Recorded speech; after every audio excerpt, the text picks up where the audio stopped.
su opinión, maestro José Reveles, sobre pues esta nueva intentona del Poder Judicial en algo que el querido abogado César Gutiérrez Priego plantea de forma muy interesante. Se van al paro antes de que siquiera exista una determinación, una aceptación a esa legislación, antes de que exista, antes de que sea publicada en el diario oficial. Y si, bueno, pues ahora se van al paro tratando de bloquearlo todo sin querer un poco de diálogo, ya me imagino las estratagemas legales, jurídicas que utilizarán para que no tenga lugar la reforma judicial. ¿Qué opina de esto, maestro?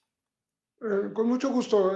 Solamente quería hacer un par de observaciones del tema anterior para que no se nos escape ni al público tampoco.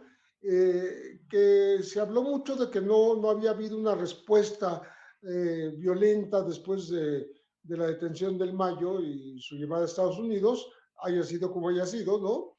Pero que viernes y sábado ya hubo 10 ejecuciones, ¿sí? Violentas, y que el propio gobernador las atribuye a este entorno justamente del caso del Mayo. O sea, teme y dice, no puedo asegurar que no vaya a seguir ocurriendo, teme que haya más violencia, no obstante que ya ahora hay 1,000 militares, 1,000 soldados, tropas en Sinaloa, pues tratando de preservar la seguridad y que no ocurra un desbordamiento de esta violencia que algunos preveían o preveíamos, ¿no? Esa es una. Y la otra, que uno de los principales, las principales víctimas, que fue Martín García Corrales, ¿no? Pues entre gente cercana precisamente al Mayo y del partido sinaloense, o sea, una liga entre política y narcotráfico, ¿no? Con un hermano más cercano al Mayo, que es el Leo famoso, y una hermana que es Estela García Corral, presidenta del partido sinaloense. Entonces, esto implica una liga entre la violencia de la delincuencia y la violencia política que también está ahora presente en Sinaloa.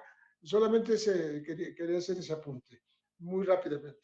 Y volviendo al tema de la reforma judicial, me parece que, como dijo un comentarista en redes, dice, bueno, lo único bueno del paro judicial es que por lo menos en estos días no van a soltar a los narcotraficantes o a estos personajes que se hicieron famosos por cometer crímenes de odio, odiosos crímenes de odio, como el que quemó a su pareja saxofonista en Oaxaca con ácido, y que los jueces deciden mandarlo a seguir su proceso en su casa, porque son blanditos en estos casos, mientras son de consigna y son corruptos en casos en donde les conviene, porque son personajes que además de ser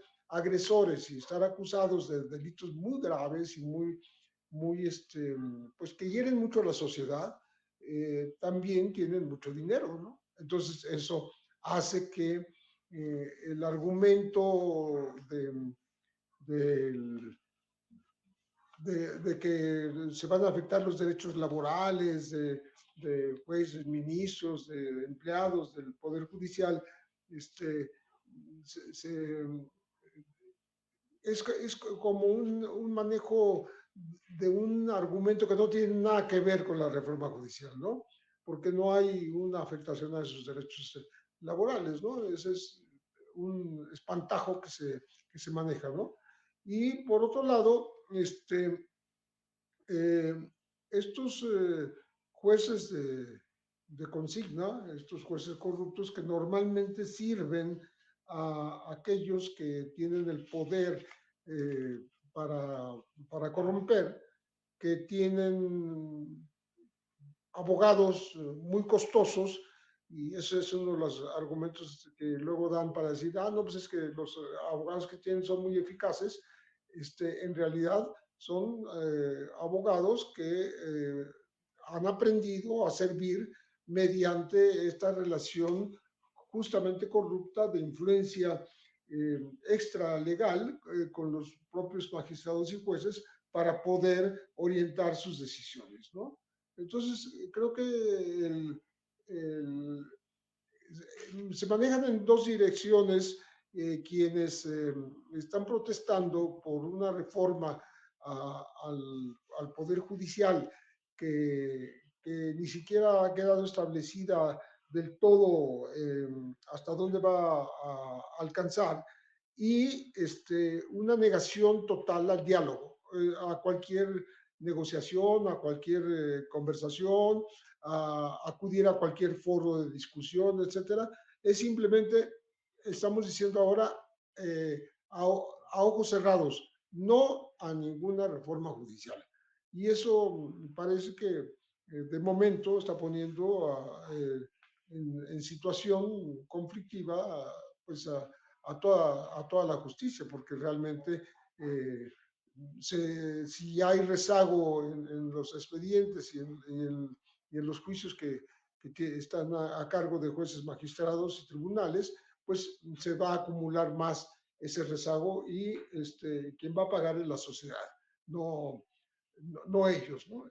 Entonces, creo que hay falsos argumentos para algo que ni siquiera describen como en verdad es. O sea, eh, sobre todo la afectación a los derechos laborales, que no está contemplada, al contrario, está contemplada la posibilidad de que se emparejen las cosas justamente en el tema laboral, en el Poder Judicial, cosa que no ha ocurrido porque hay muchos privilegiados y otros que siguen siendo personas que reciben un salario pues no digno de su trabajo, de su labor, ¿no?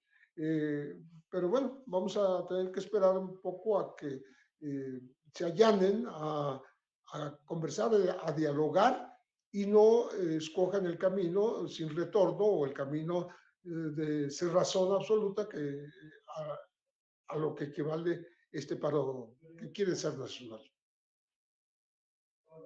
Y ya lo que menciona, maestro, que me llama mucho la atención, que va a haber una consecuencia para la sociedad que se quedará en el anonimato como siempre ocurre en el Poder Judicial, porque por más que sean exhibidos en la conferencia de prensa mañanera, algunos impartidores de justicia, algunos funcionarios del Poder Judicial, pues son muy pocos los que son notables, como el famoso juez Gómez Fierro, por ejemplo, o ahora todos los ministros de la Suprema Corte de Justicia en medio de la infamia. Le pido al equipo que nos grabe para